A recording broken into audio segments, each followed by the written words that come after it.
নমস্কার বন্ধুরা, আপনারা দেখছেন সুন্দরবন আদর্শ গোট ফার্ম ইউটিউব চ্যানেলে আপনাদের সকলকে স্বাগত জানাই। তো গুড মর্নিং বন্ধুরা, আশা করি সকলে সুস্থ আছেন, ভালো আছেন। তো আজকের এক দাদার বাড়িতে একটি কুকুর, উন্নত জাতের কুকুর, তাকে কিন্তু ট্রিটমেন্ট করতে বা চিকিৎসা করতে এসেছি। তার সমস্যা কি হয়েছে বা কি হতে পারে সে ব্যাপারে আজকের আমি আলোচনা করব বা বলবো। কারণ এই জাতীয় দামি কুকুর বা আপনার বাড়ির শখের জিনিস যদি এই সমস্যা হয় বা এই সমস্যা হয়ে থাকে, তাহলে কি সমস্যা হতে পারে বা এর থেকে কোনো বড় ধরনের দুর্ঘটনা ঘটতে পারে কি না, সে বিষয়ে আজকে আমি বিস্তারিত আলোচনা করব। তো যারা নতুন আমার চ্যানেলে এসেছেন, অবশ্যই চ্যানেলটিকে সাবস্ক্রাইব করবেন, কমেন্ট করবেন, লাইক করবেন, শেয়ার করবেন।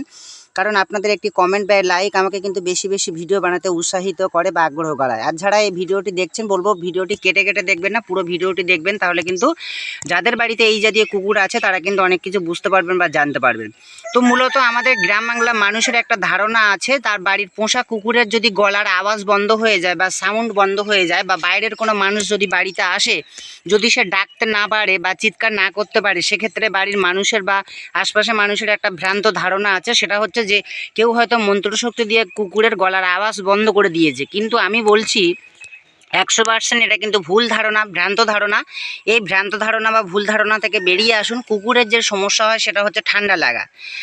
উন্নত জাতের কুকুর হলে অনেক মালিক আছে ঘরের ভিতরে রাখে, সেক্ষেত্রে এই সমস্যা কম হয়। কিন্তু দেশি কুকুর যেগুলো, কমা দামি কুকুর যেগুলো, সেগুলো কিন্তু মানুষের কিন্তু পাহারা দেওয়ার জন্য কুকুর মূলত বাড়িতে পোষা হয়, বাড়ির পাহারা দেওয়ার জন্য। বাইরের কোনো মানুষ যাতে রাত্রে বা সবসময় বাড়িতে না আসতে পারে, সেজন্য কিন্তু কুকুর পোষা হয়। তো রাত্রে যেহেতু এরা বাইরে থাকে, ডিউটি করে বা চৌকি দেয় বাড়ি, সেক্ষেত্রে এদের কিন্তু ঠান্ডা লাগার সম্ভাবনা বেশি থাকে। তো এই ঠান্ডা লাগলে কিন্তু এদের যেটা হয় সেটা ফুসফুসে কিন্তু কক জমে যায়। ফুসফুসে কক জমলে কিন্তু শরীর দুর্বল হয়ে যায়, খাওয়া দাওয়ার চাহিদা কমে যায়, একদমই খেতে চায় না। তারপরে যেটা হয় সেটা হচ্ছে চোখ দিয়ে হালকা হালকা জল চলে আসে এবং গলা দিয়ে সাউন্ড বেরোয় না। চিৎকার করার চেষ্টা করলেও বা আওয়াজ করার চেষ্টা করলেও কিন্তু সাউন্ড বের হয় না। তখনই আমরা ভাবি যে কেউ হয়তো মন্ত্রশক্তি দিয়ে কুকুরের আওয়াজ বন্ধ করেছে, কিন্তু এটা একদমই ঠিক নয়। আমি যে এর টেম্পারেচার নিয়েছি, প্রথমে এসে যেটা আমার করণীয় সেটা হচ্ছে এর শরীরের তাপমাত্রা বা টেম্পারেচার নিয়েছি। আপনারা দেখুন যে থার্মোমিটারে আমি কিন্তু দেখাচ্ছি সরাসরি, এর কিন্তু টেম্পারেচার এই মুহূর্তে আছে 102-এর কম, মানে 101-এর কাছাকাছি আছে। 101-এর কাছাকাছি কিন্তু টেম্পারেচার। তো এর যেটা হয়েছে সেটা হচ্ছে ঠান্ডা লেগেছে। ঠান্ডা লাগার ফলে কিন্তু বুকে কক জমে কিন্তু গলার আওয়াজ বসে গেছে বা খাওয়া দাওয়ার চাহিদা কমে গেছে। তো এরপরে আমি একটু দাদার সাথে কথা বলবো যে এর কদিন ধরে এই সমস্যা হচ্ছে, কি কারণে হচ্ছে। দাদার নামটা একটু বলবেন। দাদা নামটা একটু বলবেন। কার আমার? হ্যাঁ, গোপাল পাত্র। গোপাল পাত্র। এই কুকুরটা কদিন ধরে সমস্যা হচ্ছে? এ 5-6 দিন ধরে। 5-6 দিন ধরে হচ্ছে। গলা দিয়ে সাউন্ড বেরোচ্ছে না, মানে আওয়াজ হচ্ছে না, তাই তো? খাওয়া দাওয়ার চাহিদা কম। হ্যাঁ, কম। তো শুনলেন, হ্যাঁ, দাদাকে ধন্যবাদ। দর্শক, যে এর কিন্তু খাওয়া দাওয়ার চাহিদা কম, গলা দিয়ে সাউন্ড বেরোচ্ছে না বা আওয়াজ বেরোচ্ছে না, 4-5 দিন হয়ে গেছে।